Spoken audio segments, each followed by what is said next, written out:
ఏదో కన్నులు తెరవబడి నేను దిగంబరని అనిపించింది అని ఆకులు కుట్టుకున్నారు, చక్కగా చల్లపూట తిరుగుతున్నారంట, తోటంతా షికారులు చేస్తున్నారు. అంతేగాని అపవాది వచ్చి నన్ను మోసం చేశాడు, ఆ మాటలకు నేను మోసపోయాను, ఆ సంగతి వాళ్ళు గుర్తించనే లేదు. వాళ్ళు మనం కూడా తప్పుడు బోధలు విన్నప్పుడు, తప్పుడు బోధలు మన హృదయంలోకి వెళ్ళినప్పుడు మనం మోసపోయామని ఎప్పుడు కూడా మనకు తెలియదు. ఆ బోధలో కొట్టుకుని పోతానే ఉంటాం, కానీ నేను మోసపోయాను అన్న సంగతి మనం గుర్తించము. ఇక్కడ ఏం చేశారంట, అంజురాకులు తెచ్చుకున్నారు, కుట్టుకున్నారు. రోజు ఈ పని నేను చేయలేదే, ఇలాంటి ఒక ప్రవర్తన నాలో లేదే, ఏంటి ఈ మార్పు ఎందుకు వచ్చింది, అపవాది ఈ సర్పం నన్ను ఏమైనా మోసం చేసిందా అని సర్పాన్ని అడగటం కానీ సర్పాన్ని నిలదీయటం కానీ చేయలేదు. వీళ్ళు ఏది జరగనట్లు సరదాగా చల్లపూట ఎండేస్తున్నారంట, గాలి పోసుకుంటూ తిరుగుతున్నారంట. మన జీవితంలో కూడా అంతే, అలాగే తిరుగుతూనే ఉంటాం తప్పుడు బోధల్లో. చాలా తప్పుడు బోధలు ఉన్నాయి.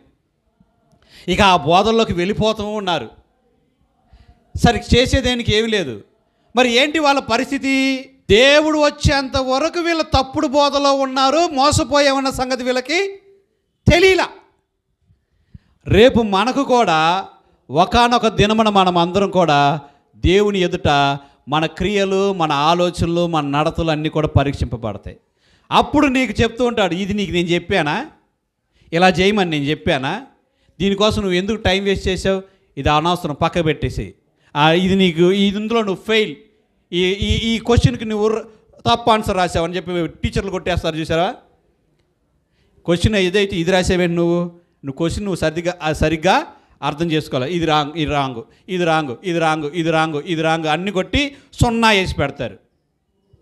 0 వేసి పెట్టినప్పుడు ఏమవుద్ది, మన ఫలమంతా వ్యర్థంగా పోదు. దేవుడు ఎదుటికి వచ్చేంత వరకు అతడు మోసపోయాడన్న సంగతి అతనికి తెలియలే. ఇది ఒక కొత్త మార్పు వచ్చింది, నేను ఒక మార్పులోకి వెళ్ళాను, నేను మోసంలో ఉన్నానని గమనించని రీతిగా అపవాది ఏం చేశాడు, మోసం చేశాడు.